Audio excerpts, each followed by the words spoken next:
আর মসজিদের মিম্বর তো এই মশলাটা দেওয়া ইমাম সাবকলর লাগি বহুত টান হয়ে যায়, কারণ আওয়ামুন নাস যারা সামনে বুয়াত তখন এরা মনে মনে এখান ভাবেন যেন বলে ও মোল্লায় পয়সা ফাইবার একটা লাইন একটা রাস্তা হে তার বার করের না। আপনার কোরবানি সহি করাইবার লাগে এই মশলাটা আমি বয়ান করলাম। কোরবানির জানোয়ার খে জবা করত। এক নম্বর মশলা হইয়া থাকলো গিয়া, আমি যদি কোরবানি দিয়ার বেহতর সুরত হইয়া থাকলো গি আমি আমার কোরবানির জানোয়ারে জবা করতাম যদি আমি সহি শুদ্ধভাবে দোয়া জানি কোরবানির। আর যদি আমি আমার কোরবানির জানোয়ারে আমি নিজে জবা করি না, খেউরে দিয়ে যদি আমি জবা করাই, আর এই জবাহটা বেশিরভাগ মহল্লার ইমাম সাবে কোরবানির জানোয়ার জবা করিয়া দেন। আর মসজিদের মিম্বর তো এই মশলাটা দেওয়া ইমাম সাবকলর লাগি বহুত টান হয়ে যায়, কারণ আওয়ামুন নাস যারা সামনে বুয়াত তখন এরা মনে মনে এখান ভাবেন যেন বলে ও মোল্লায় পয়সা ফাইবার একটা লাইন একটা রাস্তা হে তার বার করের।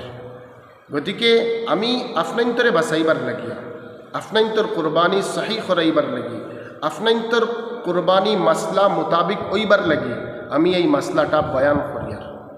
যদি সে মসজিদের ইমাম সাবে কোরবানির জানোয়ারটা আপনার হালাল করিয়া দিছেন জবা করিয়া দিছেন, তাহলে আপনার লাগি জরুরি হইয়া থাকলো গিয়া যেন আপনি এর উজরত দিতা বদলা দিতা।